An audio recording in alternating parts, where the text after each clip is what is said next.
පාරිසරික සුන්දරත්වයෙන් අනුවන ලස්සන තැන්වල නිදහසේ විවේකීව කාලය ගත කිරීමට වැඩිහිටි පොඩිහිටි බොහොමයක් දෙනා දක්වන්නේ දැඩි කැමැත්තක්. ඉතින් සබාධර්මය අපූර්ව නිර්මාණයන් ලෙස සැලකෙන ලෝකයේ පිහිටා තිබෙන එවැනි විවේකීව නිදහසේ කාලය ගත කළ හැකි ලස්සනම දූපත් කිහිපයක් සම්බන්ධයෙන් තමයි මිස්ටර් ලෝකයා යුරෝප් channel එක හරහා අපි අද ඔයාලට කරුණු කාරණාවන් අරගෙන ආවේ. ඉතින් ශ්‍රී ලාංකිකයන් වන ඔබටත් අඩු පිරිවැයකින් සංචාරය කරන්න පුළුවන් ලෝපුරා සංචාරක ආකර්ෂණය දිනාගත් මේ දූපත් 10 මොනවද කියලා දැනගන්න අපි යමු අද වීඩියෝ එකට. බොරකේ දූපත අග්නිදිග ආසියානු කලාපයට අයත් පිලිපීනයට වෙන්න පිහිටා තිබෙන සංචාරක ආකර්ෂණය දිනාගත් සුප්‍රසිද්ධ දූපතක් වශයෙන් බොරකේ දූපත හඳුන්වා දෙන්න පුළුවන්. විශේෂයෙන් මෙහි පවතින සුදු වැලි සහ නිල් පැහැති මනරම් මුහුදු තීරයේ හේතුවෙන් මෙය ලොව පුරා සංචාරකයන්ගේ සංචාරක ගමනාන්තයක් බවට වර්තමානයේදී පත තිබෙනවා. ලෝකේ ලස්සනම වෙරළ තීරය කිහිපය අතරින් එකක් වන බොරකේ දූපත මීට අමතරව ජල ක්‍රීඩාවන් සඳහාද සංචාරකයන් අතර ඉමහත් ජනප්‍රිය වෙරළ තීරයක් බව සඳහන් කළ යුතුයි. පරිසරය ආරක්ෂා කර ගැනීම පෙරදැරි කරගෙන 2018 වර්ෂයේදී බොරකේ දූපත තාවකාලිකව වසා දමනු ලැබුවත් වර්තමානයේදී එය නැවත විවෘත කර තිබෙන්නේ දූපතේ මුහුදු තීරය මෙන්ම පරිසරයද ආරක්ෂා කර ගැනීමට අවශ්‍ය නීති කිහිපයක් එහි පැමිණෙන සංචාරකයන් වෙත පැනවීමෙන් අනතුරුවයි. මත්පැන් අවන්හල් වෙරළ උත්සව වැනි රාත්‍රී ජීවිතයකට ගැළපෙන උත්සව වලින්ද බොරකේ දූපත සමන්විත බවද අවසාන වශයෙන් සඳහන් කළ යුතුයි. ඊළඟට අපි සඳහන් කරන්න යන්නේ අග්නිදිග ආසියානු කලාපයට අයත් ඉන්දුනීසියාවේ පිහිටා තිබෙන Island of the Gods යන අන්වර්ථ නාමයෙන් හඳුන්වන ලද ලෝක ප්‍රසිද්ධ බාලි දූපත ගැනයි. කඳු සහ ජලාශ වලින් සමන්විත වූ සුවිශේෂී වූ භූගෝලීය පිහිටීමකින්ද එවැගේම මනරම් වූ වෙරළ තීරයකින්ද සමන්විත බාලි දූපත මීට අමතරව දූපතේ මුළු ජනගහනයෙන් 86-87ක් ප්‍රමාණයක් වූ බහුතරයක් වූ හින්දු භක්තිකයන්ගේ පූජනීය හින්දු දේවාල සහ සංස්කෘතික පූජා මෙන්ම සංස්කෘතික සිද්ධස්ථාන වලින්ද සමන්විත දූපතක් බව සඳහන් කරන්න ඕනි. සුන්දර වූ කැලෑබද වනාන්තරමය ප්‍රදේශයන්ගෙන් වගේම සරුසාරවත් වූ කෙත්වතු වලින්ද සමන්විත බාලි දූපතේ තිබෙන සංචාරක ආකර්ෂණය දෙනාගත් සුවිශේෂී ස්ථානයන් වශයෙන් ගල් පර්වතයක් මත ඉදිකරන ලද දේවාලයක් වන උළුවටු දෙවොල සහ මුහුද මධ්‍යයේ පිහිටා තිබෙන දේවාලයක් වන ටනා ලෝඩ් දෙවොල හඳුන්වා දෙන්න පුළුවන්. ඉතින් බාලි දූපතට සංචාරය කරන ඔබට ලබාගත හැකි සුවිශේෂී අත්දැකීම් වශයෙන් සර්ෆින් ක්‍රීඩාව සහ කිමිදීමේ අවස්ථාවන්ද යෝග ව්‍යායාම සහ ආයුර්වේද සම්බාහනද මීට අමතරව විචිත්‍රවත් වූ සංස්කෘතික උත්සව වගේම සාම්ප්‍රදායික නර්තනද බාලි දූපතේදී ඔබට දැක ගැනීමට අවස්ථාව ලැබෙනු ඇත. සිෂෙල්ස් දූපත් ඉන්දියන් සාගරයේ මධ්‍යයේ පිහිටා තිබුණද අප්‍රිකානු මහද්වීපයට අයත් සිෂෙල්ස් කියන්නේ ඉතාමත්ම ලස්සන දූපත් රාශියකින් සමන්විත රාජ්‍යයක්. මාහේ ප්‍රස්ලින් ලඩි කියන ප්‍රධාන දූපත් තුනට අමතරව තවත් දූපත් 100කට අධික ප්‍රමාණයක් සිෂෙල්ස් රාජ්‍ය සතුයි.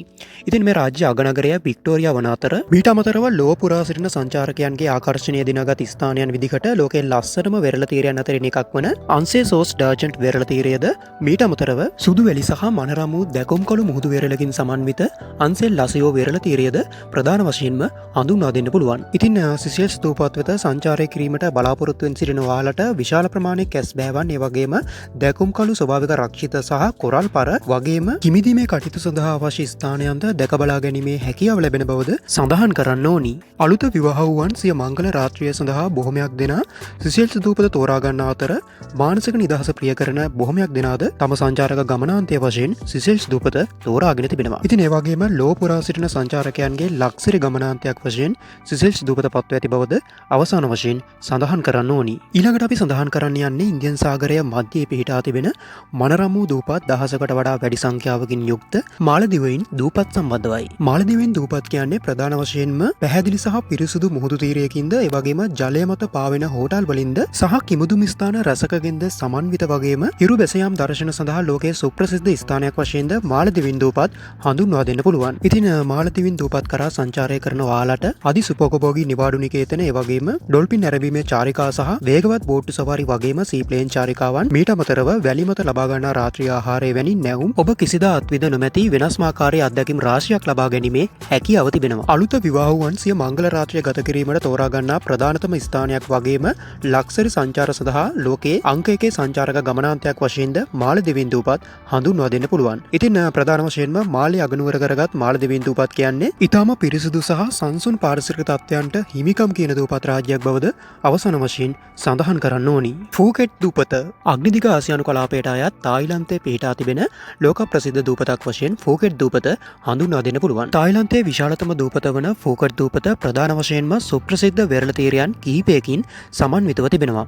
ඉතින් ප්‍රධාන වශයෙන්ම රාත්‍රී ජීවිතය උත්සව සහ සාප්පු සවාරය සඳහා සුප්‍රසිද්ධ පැටොන්ක් වෙරළ තීරය, ඒ වගේම සර්ෆින් ක්‍රීඩාව සඳහා සුදුසු වෙරළ තීරයකින්ද ඒ වගේම සංසුන් පාරිසරික තත්වයකින්ද සමන්විත කටා වෙරළ තීරය, මීට අමතරව දිගු වැලි සහිත වෙරළ තීරයක් වගේම නිදහසේ විවේකීව කාලය ගත කළ හැකි ස්ථානයක් ලෙස ප්‍රකට කැරොන් වෙරළ තීරය හඳුන්වා දෙන්න පුළුවන්. ඉතින් ෆෝකට් දූපත වෙත සංචාරය කිරීමට බලාපොරොත්තු සිටින ඔයාලට මේ දූපතරම ආවේනික වූ රසවත් වීදි ආහාර, ඒ වගේම රාත්‍රී ජීවිතය, කිමුදුම් ස්ථානයන් සහ අසිරිමත් වූ බෝටු සවාරිවල පහසද විඳදරා ගැනීමේ හැකියාව ලැබෙනවා. ලෝකයේ පවතින ඉතාමත්ම කාර්යබහුල වගේම ක්‍රියාකාරී රාත්‍රී ජීවිතයකට හිමිකම් කියන ෆෝකට් දූපත මීට අමතරව ලාභදායී මිත්‍රශීලී සංචාරවලින් වගේම අධි සුපෝපභෝගී නිවාඩු නිකේතනවලින්ද සමන්විත බව අවසාන වශයෙන් සඳහන් කරන්න ඕනි. ඉතින් ඔන්න ඔය ආකාරයට තමයි ශ්‍රී ලාංකිකයන් වන ඔබ සංචාරය කළ යුතුම ලෝපුරා සංචාරක ආකර්ෂණය දිනාගත් ලෝකේ ලස්සනම දූපත් කිහිපයක් පෙළ ගැස්වෙන්නේ. ඉතින් මේ වගේ සුවිශේෂී වීඩියෝස් වගේම අරුම පුදුම දුර්ලභ වීඩියෝස් දිගටම නරඹන්න මිස්ටර් ලෝකයා YouTube channel එක subscribe කරලා වීඩියෝ එකටත් like එකක් දාන්න කියලා මතක් කරනවා. ඉතින් මේ වගේ තවත් වැදගත් වීඩියෝ එකකින් ඉක්මනින්ම හමු වෙමු. එතෙක් ඔබට ජයග්‍රාහී දවසක්.